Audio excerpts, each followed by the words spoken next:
Welcome to the 2023 Ask NPSMA presentation series. A few announcements first. We have our National Conference and Workshop coming up in November 1st and November 4th in Tampa, Florida. Details are yet to be announced, but we'll have them on our website, so keep an eye out for that. We encourage you to keep current in the PSM world. Look for announcements and information in our monthly PSM news email. And if you'd like to be added to that, feel free to get in touch with any of us on the board. We also have the Innovator, and this is our peer-reviewed e-publication where you can share best practices. So see an upcoming PSM news email for deadlines for submission for this. And you can also feature your PSM alumni and graduates in our PSM Alumni and Graduation Chronicle. And again, keep an eye on the PSM news email for information on that. If you're interested in getting involved, you can volunteer for NPSMA committees. And again, reach out to any board member about that. You can message me as well. I'm happy to connect you for anything you might be interested in there. And keep in mind our additional membership benefits. So as an NPSMA member, you get reduced rates to conferences. You have presentation opportunities for yourself and for students at conferences. We maintain a close relationship with the Council of Graduate School, which can result in presentation opportunities or grant opportunities. Case in point, we have our monthly Ask NPSMA webinars, which are also recorded. So you can find recordings of these on our YouTube channel. And we also have PSM-focused virtual recruitment fairs. And we encourage you to join our Slack channel, where you can join our network and community of program directors. We also have a presence on social media, which we would encourage you to follow us on Facebook, Twitter, as we just mentioned before, YouTube, and on LinkedIn. And before we get into the session, I have some sad news to share about our friend and colleague, Dr. Elizabeth Friedman. Many of us have just learned that Liz passed away over the weekend after a battle with pancreatic cancer. Liz has a long and rich history with the NPSMA. Liz was a co-founder of the organization back in 2007. She served as president, vice president, convener, member at large, currently on our affiliation committee. And in 2015, she won the Board of Directors Award. Liz was a wonderful friend and colleague, and we will miss her dearly. And at this time, I would like to just open up the floor to anyone that might want to share anything about Liz.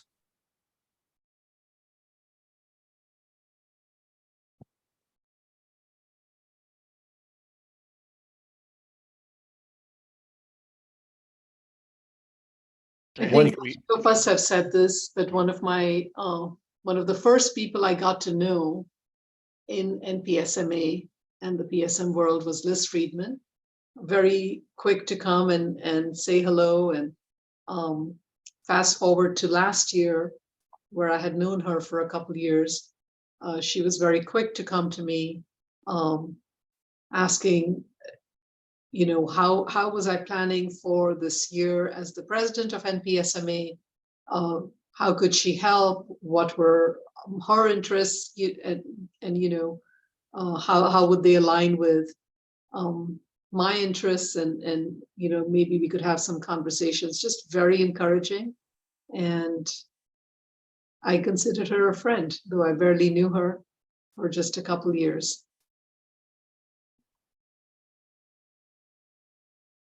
Thank you for sharing that, Seema. I can also say I consider Liz a very good friend. I met her when I came to my first NPSMA conference in 2008 and have kept in very regular contact with her. I guess it's been 15 years. And yeah, she was such a strong presence in the NPSMA and always so welcoming to everyone when they were there for the first time. So Liz was just a wonderful friend and colleague.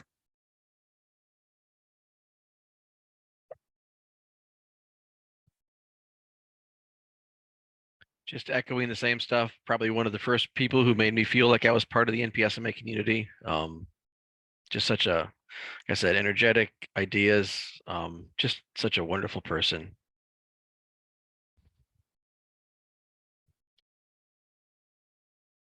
Well, thank you everyone for sharing. And I think before we start, let's have a brief, a moment of silence in honor of Liz's memory.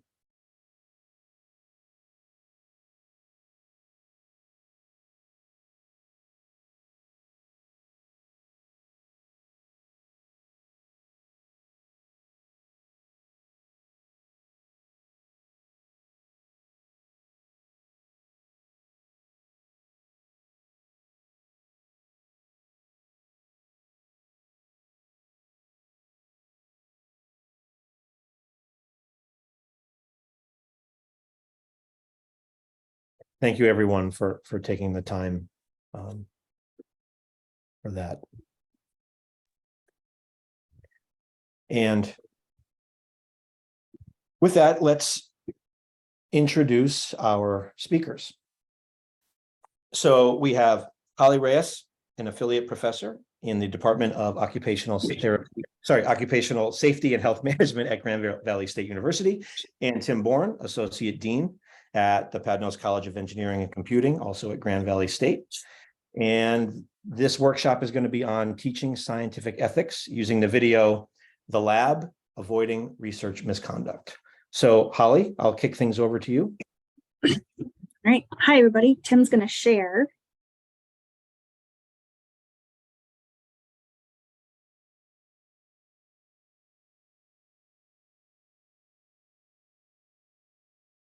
Gotta switch gears and shake that off. And Tim, you're muted. All right, can you see the PowerPoint? Yes. All right. So I'll actually kick it off real quick a minute, just talking about the fact that one of the things that I always felt like I got the most out of, or enjoyed the most out of the conferences, was when there was something practical that we talked about that I could take home. And so thinking about membership benefits, since we all have to teach classes that sort of have this professional side of things to it, I thought about sort of presenting this lab video and how we use it in our classes, in our PSM 650 class. And so Holly, who was actually a graduate of our PSM program, went out into the working world, and about 10 years later, I pulled her back in to be one of our faculty members to teach our PSM students. Then myself will be presenting this, and I'm going to turn it over now to Holly to get things kicked off, if I can do that. There we go. All right. Yeah. So we teach a professional science master's class that focuses on scientific ethics and professionalism. It satisfies the requirement for the responsible research conduct need that we have to fulfill. And we offer this class either in person or online, where students can do it asynchronously. I teach in person, and Tim right now teaches the async version of it. And then these are the course topics that we teach in our 15-week class. And you'll see the asterisks by some of them. And we use the video in each one of the ones with the asterisks. So it's just about half of our class. We can relate something back to these videos. So it's not just a one and done. We definitely get a lot of double dipping. And as we move through the course, students will be able to kind of say, oh, and remember we talked about such and such thing. And they and us will kind of bring it back throughout the entire semester. All right, so I'll jump in now and talk a little bit. So this comes out of the Office of Research Integrity, which I'm sure you're all familiar with, because this is where you would go if you saw or had thoughts about some research misconduct that was happening. You could report it there. And so it turns out ORI, in addition to investigating scientific fraud, also has a number of resources for teaching about research misconduct. The one that we'll talk about today is this video series, The Lab, and there's a guide that they also supply to help you use it in your courses. one of the things Holly and I have talked about is the fact that Grand Valley is not really a research-oriented institution, and in particular, our PSM courses, our PSM programs aren't really research-based. They're more workforce-based. And so although this lab talks about an incident in a research laboratory, there are so many ways that you can apply it to the workplace setting as well, that Holly and I keep coming back to it, you know, to be able to use it, sort of some of the stuff that our students are going to end up doing. So let's see, I'm gonna try and see if I can switch my screen share here. What we're gonna do is we're gonna go through, split back between doing videos and then doing the PowerPoint to show some of what we're talking about. And so if I've done this correctly, you can now see a video introduction for the lab video, and that's not what I wanted. Let me find the right one that I want. There we are. This one right here. So this is, if you go to the Office of Research Integrity and search for the lab, this is what you'll come from, or you'll come to, and you'll see there's an option to play full version, and they even have Spanish, Japanese, and Chinese in there. So it starts out with an introduction to a research misconduct case, and it goes through the news reporting and everything, and then at the very end, it goes like this. Oh, we can't hear it, Tim. All right, you can't hear it. Let me see if I can get the setting right again. I learned how to do this just about 20 minutes ago. All right, we'll try it again. We swear. But you know what? It didn't really happen. Oh, I mean, it did. But it didn't. Because with this program, unlike real life, you get to go back in time. You can become a grad student, a postdoc, a PI, or a research integrity officer. You get a chance to enter an alternate reality as any of these characters, walk in their shoes, experience their lives, and practice making the choices that will advance the integrity in research. This outcome can be avoided. It's up to you to figure out how. And so you end up then being able to choose 4 different scenarios: a research integrity officer, a grad student, the PI, or a postdoc in the laboratory. And they walk through a whole bunch of decision points that these people have to make along the way. And you can make a good decision, a mediocre decision, a bad decision, and it will sort of send you down whatever that path is. And it's amazing how strikingly realistic these decisions are. So I'm going to flip back to my PowerPoint. And we're going to walk through each of these 4 different scenarios very briefly. Again, talking about how we use it, showing a little bit of the video, and then going back to some questions. So Holly will kick it off with Kim Park. Yeah. So we get this, the idea of the lab rolling when we introduce the students to Kim Park. She's a graduate student, and she finds out that her results are going to be used in someone else's research paper. And this guy kind of saunters up to her and is like, oh, hey, I'm using your stuff from that thing you did a while ago. Can you just sign off on this? And it's in that moment that she has like a million thoughts. And she's like, should I just rubber stamp this and sign off? Should I review it and read it and then sign off? Like, what do I do? To kind of compound this decision, we find out that the guy that's writing this paper is the favorite of the PI, and that Kim and him used to see each other.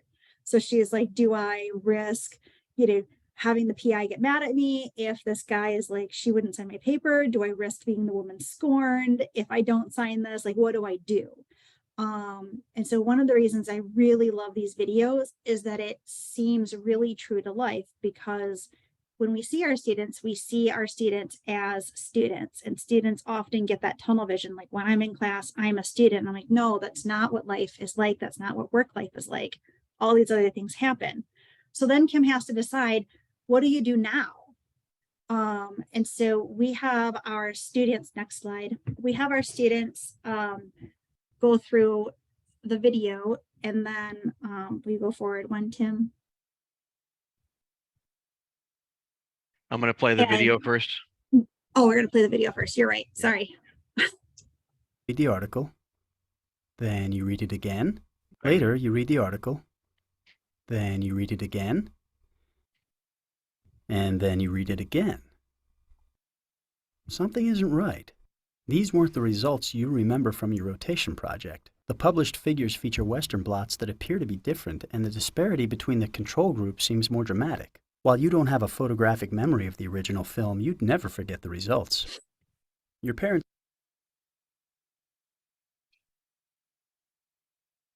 So that's a little snippet of, kind of that moment when she decides, yes, I need to read this before I sign off. And when she reads it, she realizes that it's not representative of what she had done.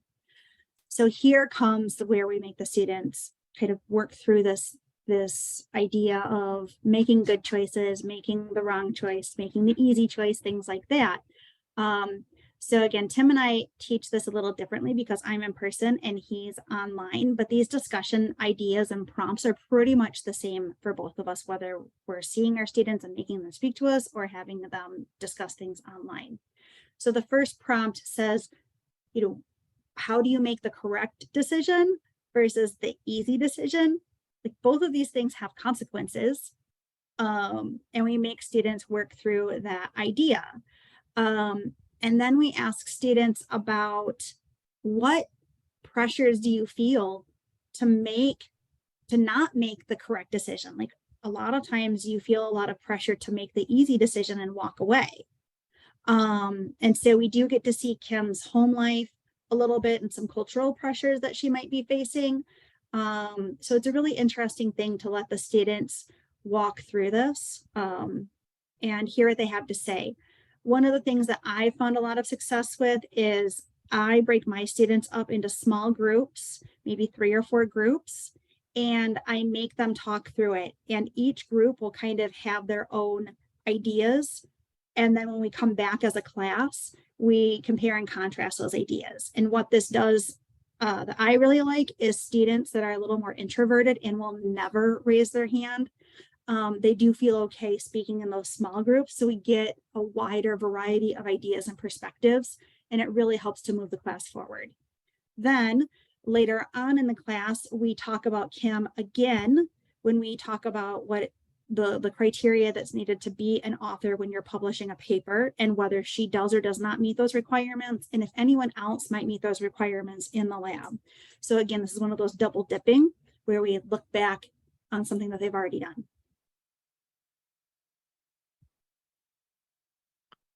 All right. So the next scenario we go to is Beth Ridgely, and Beth Ridgely is the research integrity officer at this university, and she's brand new in the job. Her predecessor in 5 years had like 1 case. So Beth's told there's not going to be any really work for her to do. She takes it kind of hesitantly. But then once she gets the job and starts to read what the requirements are, she begins to take it a bit seriously. And she actually contacts the various PIs to introduce herself.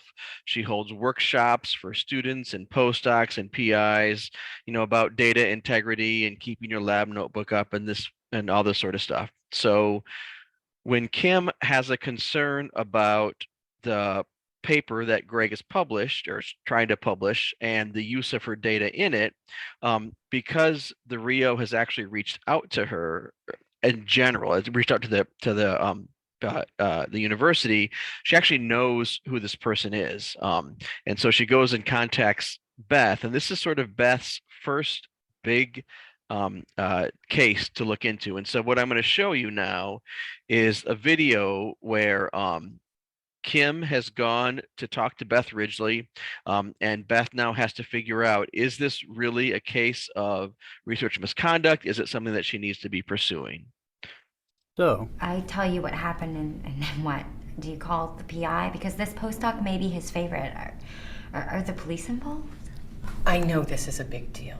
I know it's not easy. So first of all, this is confidential.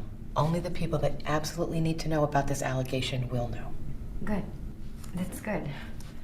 you give Kim a brief overview of the process as it relates to her, answer a few questions, and then you encourage her to talk. Do you have any more questions about a hypothetical situation? A postdoc in my lab is lying about his work. And she drops the hypotheticals. And it's really, really surprising because he's a really good scientist and a great guy. Or I thought he was.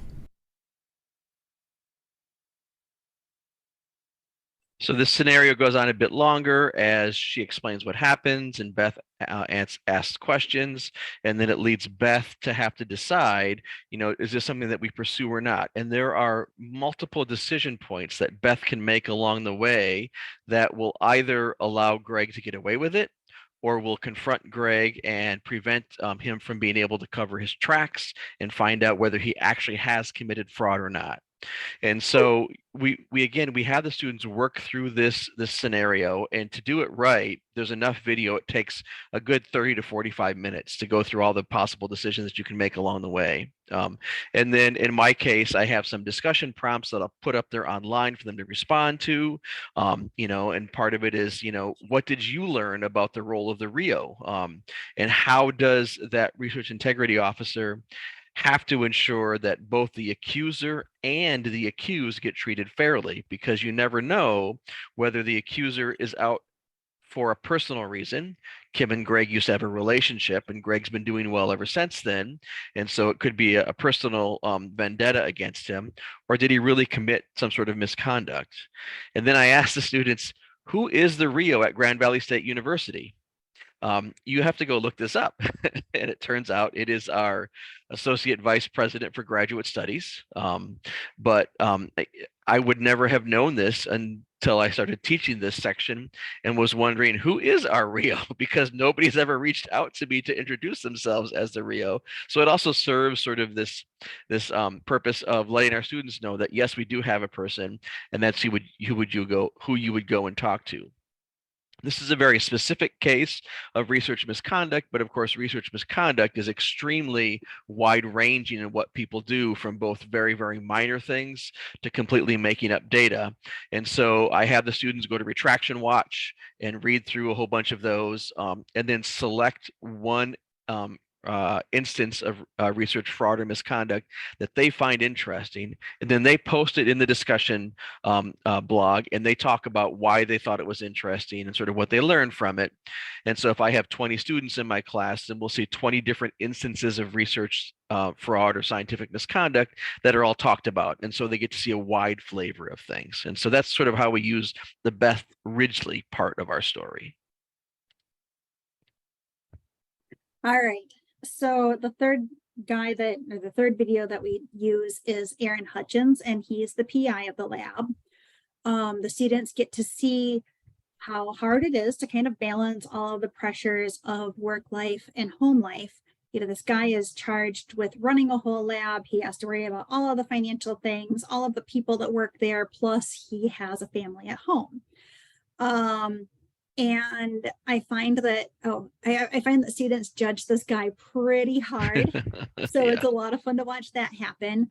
And they especially get irritated when you start to notice through the video that this guy has kind of like this unhealthy, like he really, really likes his one postdoc, and it's just not, it's not cool because he ends up ignoring other students in his lab. So yeah, let's take a look at that.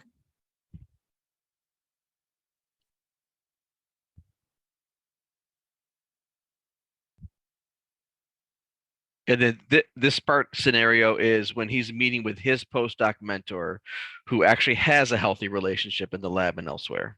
Their work got set back a whole 4 months. All because some stupid lab tech didn't want to miss the high tide every day. You think they'd have caught her sooner? Well, the results have been consistent for a long time. She was just basically making up numbers that were similar to those that they'd already gotten. Is surfing that great in Santa Cruz that you can't wait around a few extra hours to get the real results? Surfing is pretty amazing out there. What if that happened to you? God, I don't know what I'd do. Because that would be the worst thing that could ever happen to me. But how can you ever really prevent it? You have to make time. That's what I try to do. Well, that's how it was with us 15 years ago, but times have changed. I still try to do that. How? With everything else you have to do to keep a lab going. It's hard. More time in the lab means that fewer grant proposals are written, and there are fewer meetings that you can attend, but I figure it's worth it. I might stop that lab tech in California. You have a point. Yeah, plus hanging out in the lab a bit more might feed that inner artist in all of us scientists. I knew they'd get a response out of you, Picasso.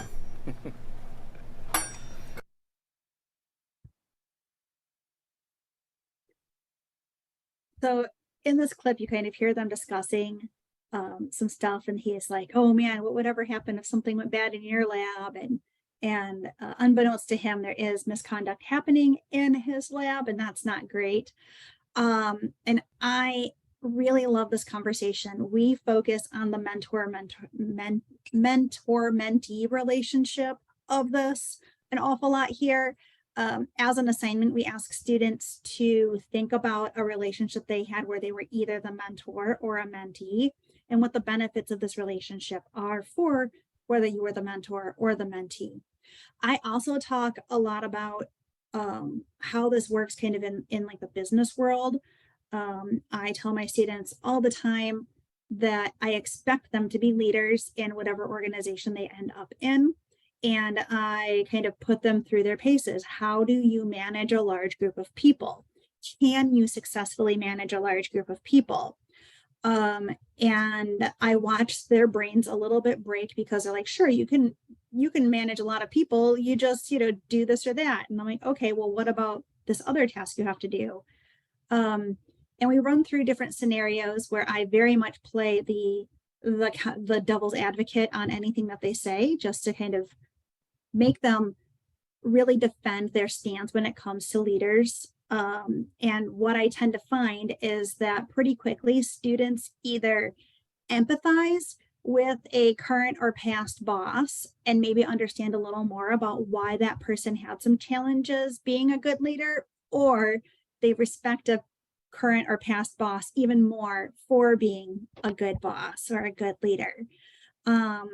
I try to prime the pump for these students to be thinking about what it takes to be a good leader. How do you be a good mentor? And how do you set up these relationships so that they are healthy and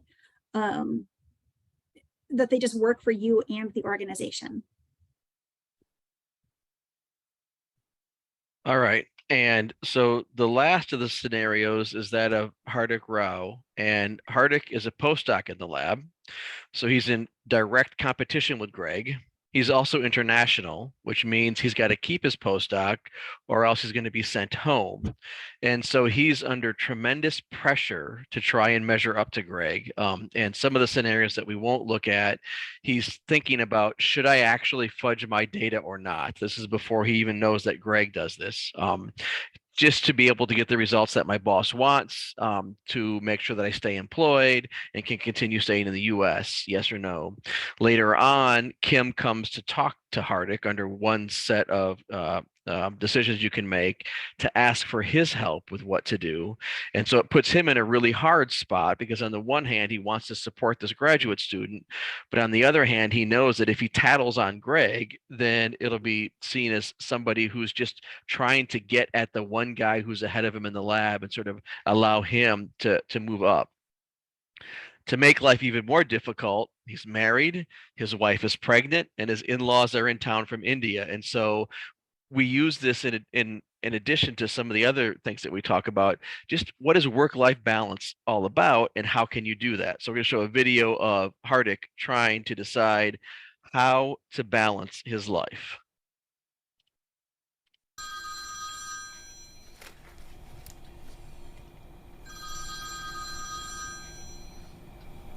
Hello? Hey, Han. Hey. Just reminding you, dinner with mom and dad, 6 o'clock. Oh. Oh?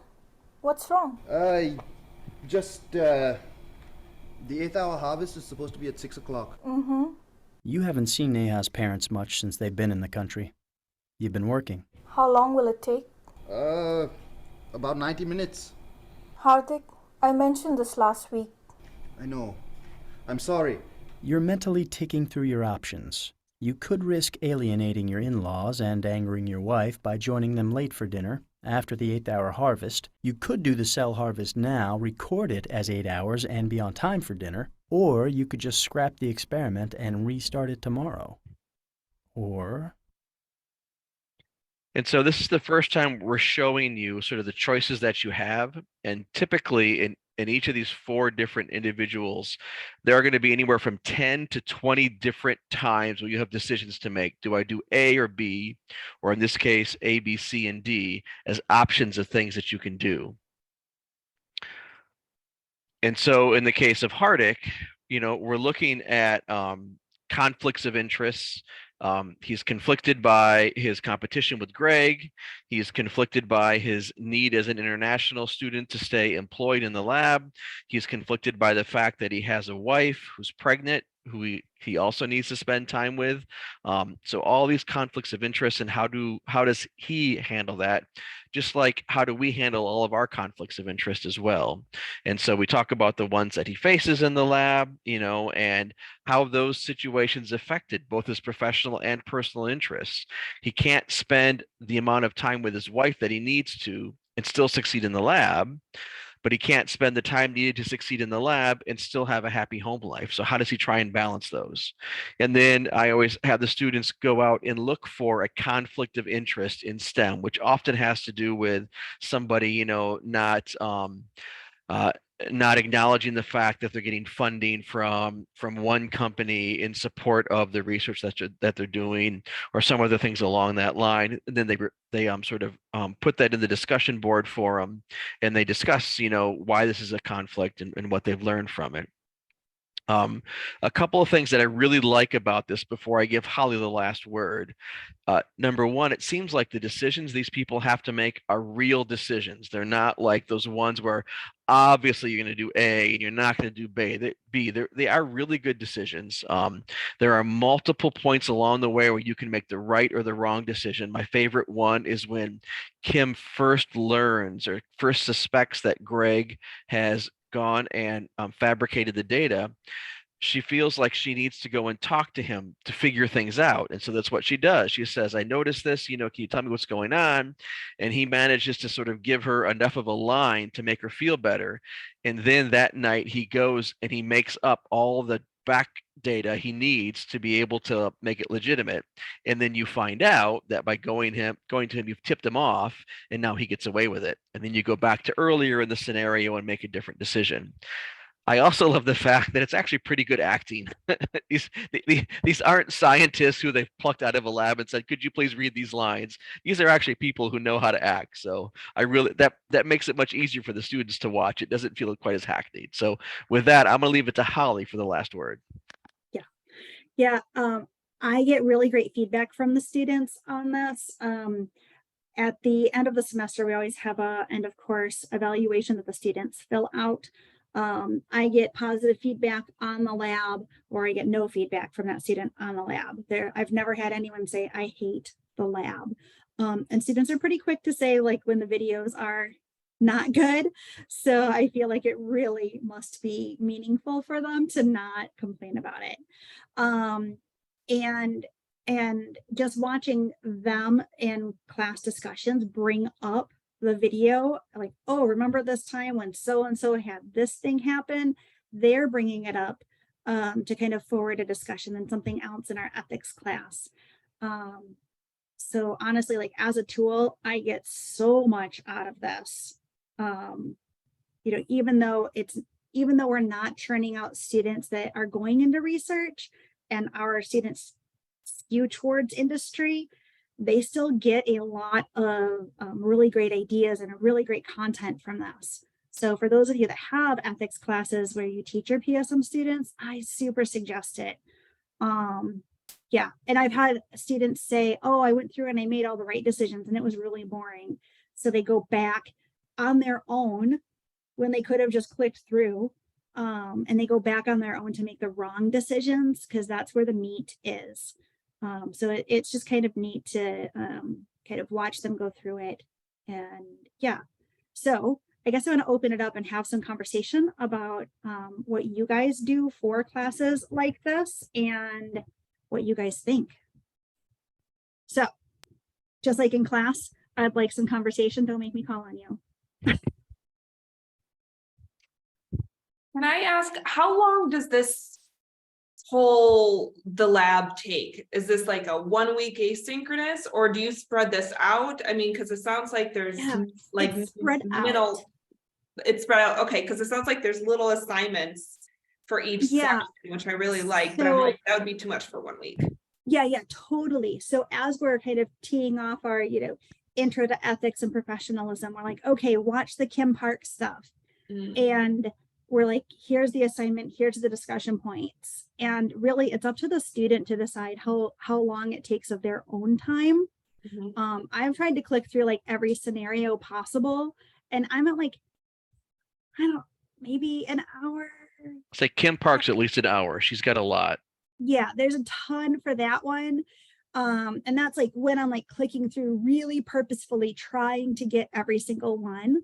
So as far as like preparing for class thing for graduate students, I don't know what else you give your students. Maybe an hour is too much, but it also students can just be like click, click, click. All right, I'm through it, and still participate in class like they pretended to do it or something. But it's also fun to watch.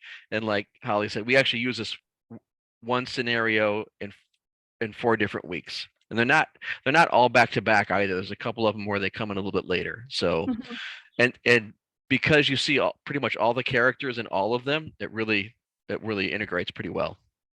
Yeah. I think this is a wonderful, wonderful research, and I'm so excited that you guys are going to share this with the broader community at the conference, because I think this is like exactly what we need. We need built-in resources that can be shared. Like, I'm so excited. We teach a scientific inquiry and ethics course, but it's taught by someone who's been part of our program. He is a philosopher. And so the feedback that I've gotten from him or from the students is like, while we question like what is science and what is objective science, does it truly exist? The feedback that I've gotten from students is, while it's great to go down those kind of gray areas, they don't find the practical application. And I think pairing this broader idea of like what is with a concrete example of how that ethical situation applies is a perfect culmination. So I'm super excited to share this already with our instructor who teaches that course. Yeah, we assign this over. Let's go ahead. Sorry. I was going to say we assign it over 4 weeks, but we bring it up in 3 additional weeks for sure. And students will then, in like the remaining classes, a lot of time call back something that they remembered, just in like random conversation. Yeah. No, I love that. The tie back, the scaffolding, the through line.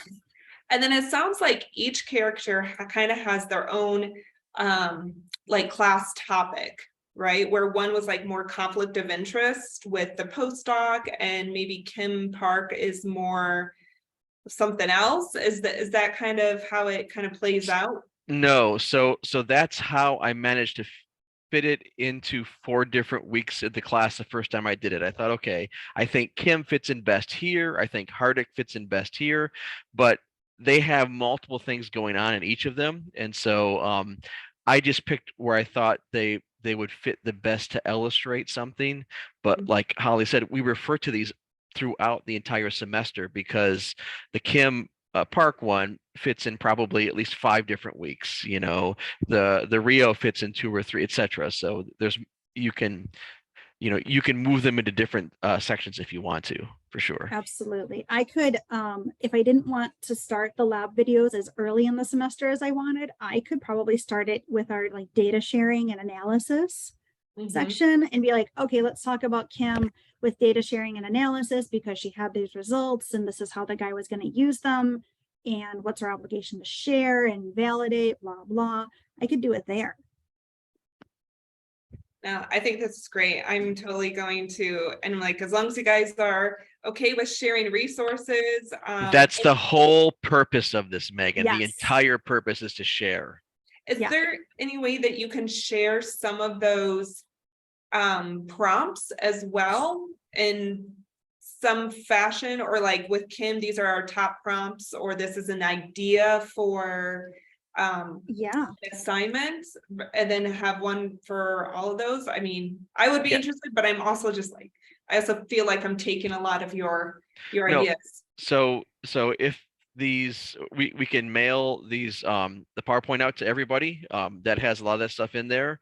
And what we would love is for you to steal everything that we've done and then make it better and then give it back to us so we can improve too. Absolutely. Absolutely. Well, and Tim shared all of his content with me. Like he said in the beginning, he brought me in as faculty after being in industry for a while. So I walked in like, I don't have anything for this class. And he's like, take all of my materials and here you go. So we've diverged a little bit because my slant is very much towards industry and he is for sure an academic. And so to me, I think just the small tweaks that we've made and how do I present this prompt, they're different enough where like I could say like, here's a version that Tim uses and here's the version that Holly uses. Here you go. No, I would love to have some of those shared resources, and then perhaps we'll incorporate, and then I'll send you back if we tweak it and just I love it. Keep going. Yeah. Because our sectors are different than yours, right? You're more in the biotech, right? Right. Biotech sectors, and we have data scientists, you know, AI coders, and we have environmental science, we have sustainability. So it's going to be kind of like different, which is, I think, beautiful. So yeah.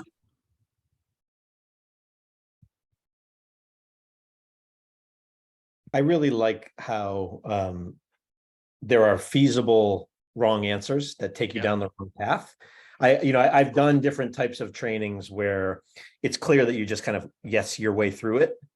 Yeah. But you actually can erroneously, in a reasonable way, go down the wrong path and then figure out how you got yourself into a pickle and then have to back out of it. I think it's much more of an active learning experience. So I love that it's set up that way. Yeah. And there's a number of, go ahead. Go ahead, Holly. I was going to say there's a number of these choices that come up where, it's dinner with your partner. I need to get this thing done, but there's dinner with my partner. I want to do the right thing, but I think it's going to look like I'm mad that Greg broke up with me. It's these like really powerful things that I think all of us have felt at least one or two of them.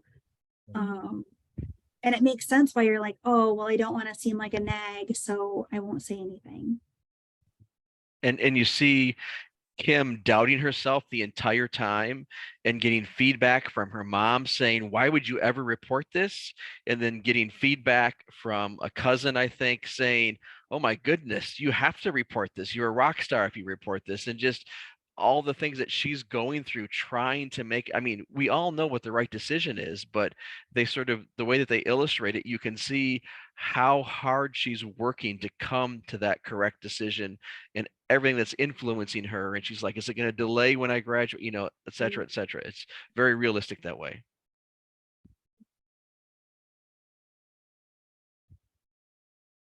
So we have one ethics class across most of the PSM programs in the science and technology.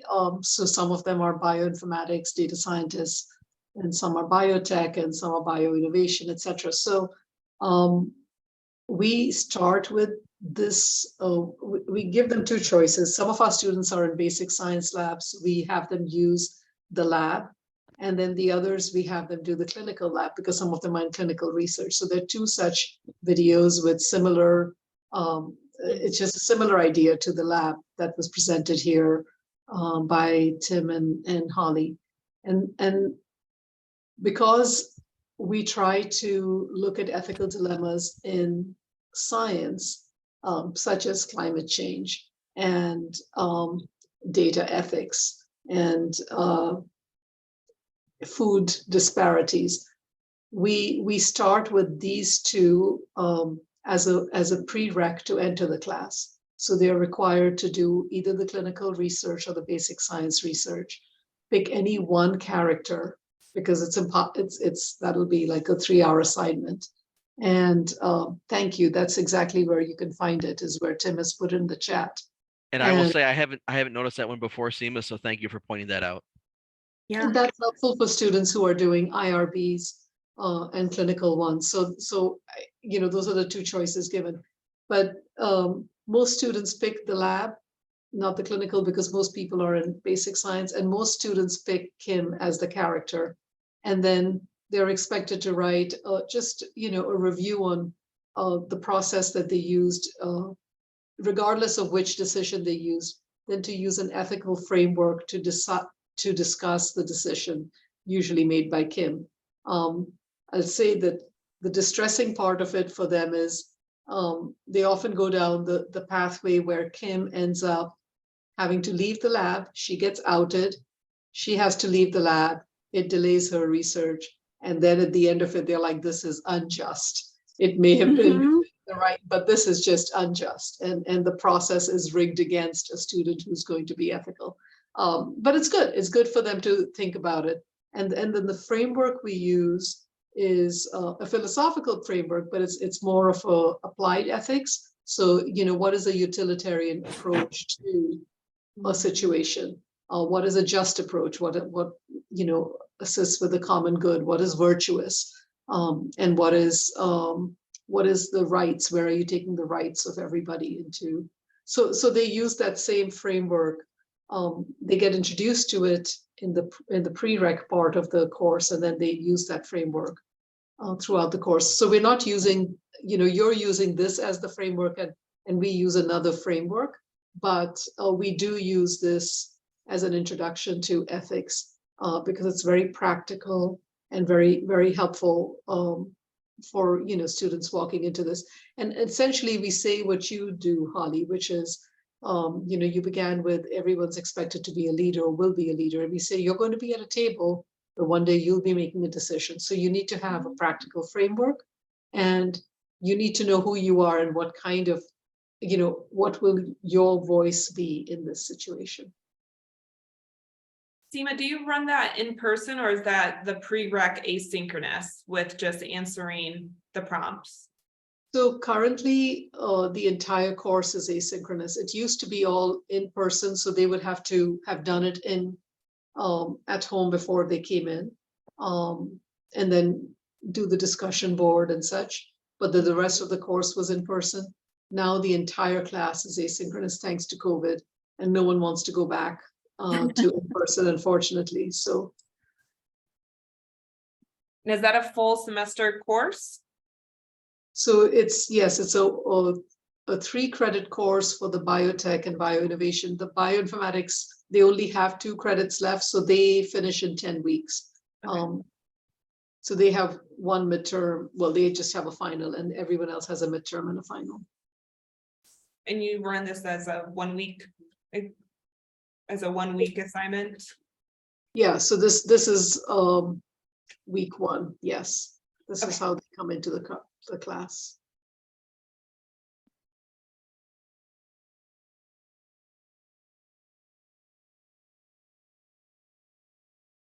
So yeah, so our purpose of this was to sort of try and share something that others might be able to use as a way to kick off developing these sorts of things as member benefits, so that you don't have to create something new if somebody else has already created it, and you can steal it and then make it your own.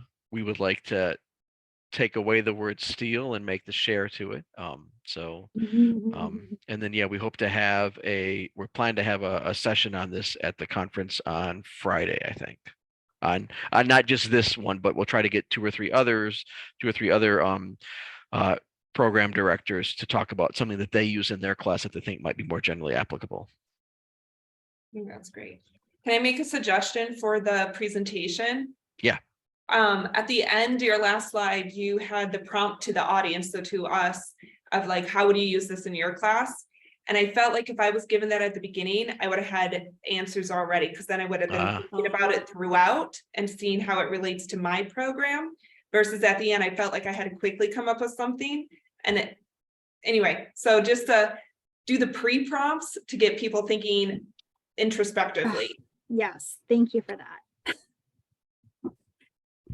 Like in anything that I give to my students, I'm like priming the pump so that I get out what I want, and I didn't do that here, so I don't know what happened there. I would normally I prime that pump all the time, so that when it comes time for that question, the students are like, I know. I'm changing the slides to add that, Megan.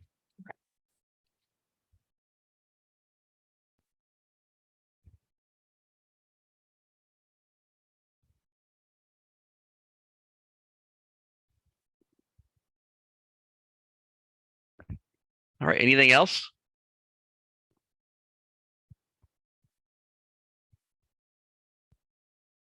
I think Okay, be ready for a lot of people to ask for the resources.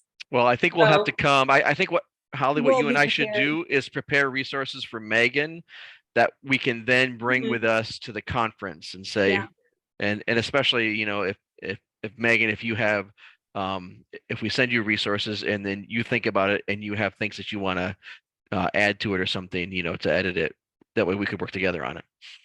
Well, I think this is something that we can incorporate into the new website too, as one of our Yep. first, resources. Like, Yep.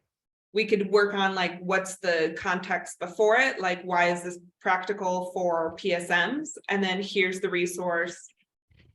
Make it your Yeah. own, give us Yep. feedback, give an option to give feedback as well. Yep. So I can help to facilitate that from the website. Perfect. I love it.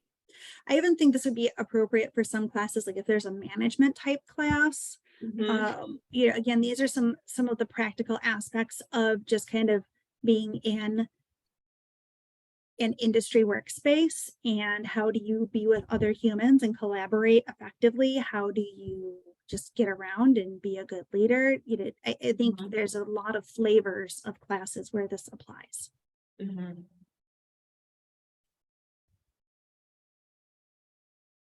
Okay, Marcel, do you get the last word? Well, thank you, everybody. And Holly, Tim, that was an excellent presentation and a really, really cool approach. Thank you for doing that for us. We really appreciate it. And until the next Ask NPSMA.